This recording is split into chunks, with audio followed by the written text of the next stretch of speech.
Episode की starting में हम देखते हैं कि सायर उसी जगह पर खड़े होकर लॉन्ग हाउ के वापस आने का वेट कर रही थी, क्योंकि जैसा कि हम जानते हैं सायर खुद भी लॉन्ग हाउ को उस डार्क वर्ल्ड से बाहर नहीं निकाल सकती थी। और तभी वहाँ पर लिजिन आकर सायर को समझाती है कि उसे वापस चलना चाहिए, क्योंकि वो ऑलरेडी 2 दिन से वहाँ पर खड़ी उसका वेट कर रही है। मगर सायर का कहना था कि जब तक लॉन्ग हाउ वापस नहीं आ जाएगा वो उस जगह से हिलने वाली नहीं है। जैसा कि हम जानते हैं कि वो दोनों एक दूसरे से कितना ज्यादा प्यार करते हैं। अब लिजिन का कल मैच था, इसलिए मास्टर ये हुआ उसे वापस जाकर रेस्ट करने को कहते हैं। अब यहाँ पर सायर लॉन्ग हाउ को याद करते हुए बोलती है, अगर तुम वापस नहीं आए तो मुझे घर वापस छोड़ने कौन जाया करेगा। फिर हम डार्क वर्ल्ड का सीन देखते हैं, जहाँ लॉन्ग हाउ अभी भी बग को बचाने के लिए ओल्ड मैन की पूरी अनडेड क्रिएचर फोर्स से अकेले लड़ने को तैयार था। अब लॉन्ग हाउ उस ओल्ड मैन से कहता है, बग मेरा भाई है और मेरा उसके साथ में खून का रिश्ता है और तुम मुझे उसे मारने को बोल रहे हो। मैं तुम्हारी बातों पे यकीन क्यों करूं? तुम चाहे एक अनडेड क्रिएचर क्यों ना हो, अगर तुमने बग को नुकसान पहुंचाना चाहा तो तुम मेरे एनिमी हो। अब लॉन्ग हाउ को हर तरफ से बहुत सारे अनडेड क्रिएचर्स ने घेर रखा था, मगर लॉन्ग हाउ बिना डरे उस ओल्ड मैन पर पावरफुल स्लैश अटैक करता है। इसे डिफेंड करने के लिए ओल्ड मैन भी एक स्केलेटन एनर्जी फॉर्म कर लेता है, मगर लॉन्ग हाउ का अटैक इतना ज्यादा जबरदस्त था कि वो ओल्ड मैन पीछे हो जाता है। तभी लॉन्ग हाउ लाइट को वापस बग की बॉडी में जाकर इवोल्यूशन प्रोसेस को कंटिन्यू करने को कहता है। तब तक के लिए वो उन सभी अनडेड क्रिएचर को रोक के रखेगा। अब ये देखकर ओल्ड मैन का गुस्सा और ज्यादा बढ़ जाता है और वो लॉन्ग हाउ से बोलता है, अगर तुम बग के ही साथ में रहना चाहते हो तो आज तुम भी मिलियंस ऑफ डेड क्रिएचर्स के साथ में यहीं पर दफन हो जाओगे और तुम्हें यहाँ से कोई भी बाहर नहीं निकाल पाएगा।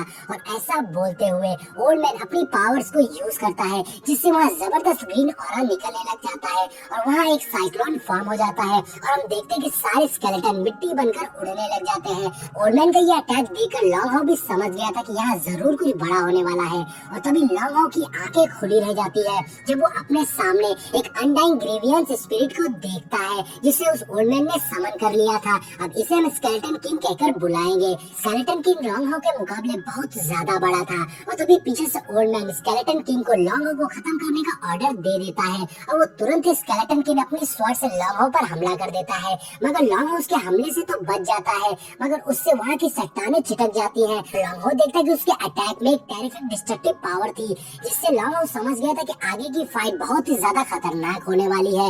अब लगातार स्केलेटन लॉन्ग हाउ के ऊपर हमला कर रहा था, मगर लॉन्ग हाउ किसी तरह से उसे डॉज कर रहा था और तभी एक अटैक लॉन्ग हाउ को लगने वाला था, मगर लॉन्ग हाउ एक शील्ड बनाकर उसके अटैक से बच जाता है। लेकिन वो अटैक थोड़ा पावरफुल था, इससे लॉन्ग हाउ पीछे जाकर गिरता है और उसके मुंह से खून निकलने लगता है, क्योंकि ऑलरेडी लॉन्ग हाउ बहुत ज्यादा घायल हो चुका था। अब उसे समझ में आ गया था कि ये स्केलेटन किंग 6 लेवल का है, इसलिए इतना ज्यादा स्ट्रॉन्ग है। अच्छा हुआ कि लॉन्ग हाउ ने पहले ही 5th लेवल पर ब्रेक थ्रू कर लिया था, नहीं तो आज वो बहुत ही आसानी से उस स्केलेटन किंग के हाथों से मारा जाता। अब लॉन्ग हाउ समझ गया था कि स्केलेटन किंग को हराना इतना आसान नहीं होगा, मगर उसकी सारी पावर्स उस ओल्ड मैन से है, तो अगर एक बार लॉन्ग हाउ उस ओल्ड मैन को रोक लेगा और उसे खत्म कर देगा तो ये क्रिएचर तो अपने आप ही खत्म हो जाएगा। अब लॉन्ग हाउ तुरंत ही डबल स्वॉर्ड फॉर्म करके स्केलेटन किंग पर होली स्वॉर्ड अटैक कर देता है और वो अटैक इतना ज्यादा जबरदस्त था कि इस बार तो स्केलेटन किंग भी पीछे हो जाता है और लॉन्ग हाउ तुरंत भागता हुआ उस ओल्ड मैन की ओर जाता है उसे रोकने के लिए। मगर वो ओल्ड मैन अपने डिफेंस में ग्रीन एनर्जी से लॉन्ग हाउ पर अटैक करने लगता है और लॉन्ग हाउ अपनी स्पीड से उसे चकमा दे रहा था, लेकिन तभी स्केलेटन किंग जंप करके लॉन्ग हाउ के सामने आ जाता है। मगर लॉन्ग हाउ उसे चकमा देते हुए स्केलेटन किंग पर लगातार अटैक कर रहा था, उसके ऊपर दोबारा से स्लैश अटैक करता है और इस बार स्केलेटन किंग बुरी तरह से घायल हो जाता है। अब ये देखकर वो ओल्ड मैन दोबारा से उस स्केलेटन किंग के अंदर एनर्जीज डाल देता है, जिससे वो स्केलेटन किंग दोबारा से पावरफुल हो गया था और उसकी स्ट्रेंथ बढ़ गई थी। अब स्केलेटन किंग तेजी से लॉन्ग हाउ की ओर अटैक करता है, लेकिन लॉन्ग हाउ भी किसी तरह से जंप करके उसके अटैक से काफी हद तक खुद को बचा लेता है, लेकिन फिर भी लॉन्ग हाउ थोड़ा इंजर्ड हो जाता है। लेकिन स्केलेटन किंग अभी भी नहीं रुकता और दोबारा से लॉन्ग हाउ पे हमला कर देता है, लेकिन लॉन्ग हाउ भी अपनी स्वॉर्ड स्लैश अटैक करते हुए स्केलेटन किंग के अटैक को रोक लेता है। अब स्केलेटन किंग बहुत ही ज्यादा पावरफुल था और वो बहुत ही आसानी से एक ही झटके में लॉन्ग हाउ को पीछे फेंक देता है। इधर वो ओल्ड मैन हंसते हुए लॉन्ग हाउ को कहता है, अपने बचे हुए चंद लम्हे एंजॉय कर लो, और ये बोलकर वो हवा में उड़ता है और फिर वो बग से बोलता है, अब तुमसे निपटने की बारी ऑस्टिन ग्रिफिन। ये बोलकर ओल्ड मैन अपनी पावर्स को एक्टिवेट करने लगता है और उसके हाथों में बहुत सारी एनर्जी इकट्ठी हो गई थी। तब स्केलेटन किंग लॉन्ग हाउ पर हमला कर देता है, लेकिन लॉन्ग हाउ भी जंप करके स्केलेटन किंग को चकमा देकर उसके करीब से निकल जाता है और अब लॉन्ग हाउ भाग रहा होता है।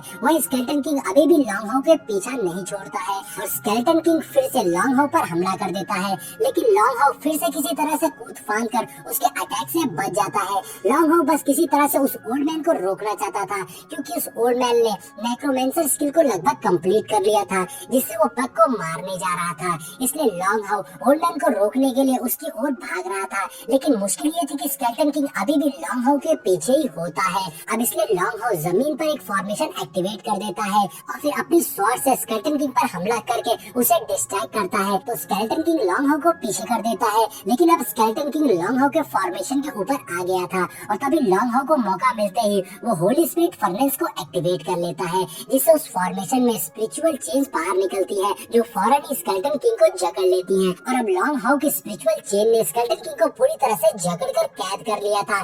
स्केलेटन किंग का पीछा छूटते ही लॉन्ग हाउ तेजी से ओल्ड मैन की ओर जाता है उसे रोकने के लिए, और अब लॉन्ग हाउ अपनी ट्रैक्शन स्किल का यूज करता है, जिससे लॉन्ग हाउ के सीने में बहुत सारी एनर्जी निकलती है जो ओल्ड मैन के फॉर्मेशन पर जाकर लगता है, जिससे उसका प्रोसेस बीच में ही रुक जाता है। लेकिन अब इससे वो ओल्ड मैन और ज्यादा भड़क गया था और लॉन्ग हाउ को कहता है, अगर तुम मरना ही चाहते हो तो ठीक है, आज मैं तुम्हारा ये ख्वाब पूरा कर देता हूँ। और तभी इधर लॉन्ग हाउ एक्सप्लोसिव स्पिरिट पिल को खा लेता है, जिससे लॉन्ग हाउ का अटैक तुरंत ही 100% तक बढ़ जाता है, लेकिन ये सिर्फ 10 सेकंड के लिए ही रहता है। इसलिए लॉन्ग हाउ को जल्द से ओल्ड मैन के ऊपर अटैक करना होगा। इसलिए लॉन्ग हाउ अपनी स्वॉर्ड से ऑब्सिडियन स्लैश टेक्निक का यूज करके ओल्ड मैन के फॉर्मेशन वॉल पर अटैक कर देता है और लॉन्ग हाउ का अटैक बहुत ही ज्यादा पावरफुल था, जिससे एक ही झटके में ओल्ड मैन का फॉर्मेशन डिस्ट्रॉय हो जाता है और साथ ही ओल्ड मैन भी थोड़ा इंजर्ड हो जाता है। और फिर लॉन्ग हाउ अपनी स्वॉर्ड से अटैक करके उसे मारने ही वाला होता है कि तभी वो स्केलेटन किंग वहाँ पर हमला कर देता है, जिससे ओल्ड मैन लॉन्ग हाउ के अटैक से बच जाता है। लेकिन अब लॉन्ग हाउ बिल्कुल शॉक रह गया था कि स्केलेटन किंग यहाँ कैसे आ गया, क्योंकि उसे तो लॉन्ग हाउ ने कैद कर दिया था। दरअसल स्केलेटन किंग की गर्दन लंबी हो गई थी, जिससे वो लॉन्ग हाउ के ऊपर हमला कर देता है और अब लॉन्ग हाउ जमीन पर इंजर्ड पड़ा होता है। और तभी ओल्ड मैन हंसते हुए कहता है, तुम्हें क्या लगता है कि तुम अपनी इस घटिया से स्किल से मुझे मार सकते हो, लेकिन मैं तुम्हें इतनी आसान मौत नहीं दूंगा, मैं तुम्हें धीरे धीरे टॉर्चर करके मारूंगा। और यहाँ पर स्केलेटन किंग ने भी खुद को उस स्पिरिचुअल चेन से आजाद कर लिया था और इसी के साथ में ये पार्ट यहीं पर एंड हो जाता है।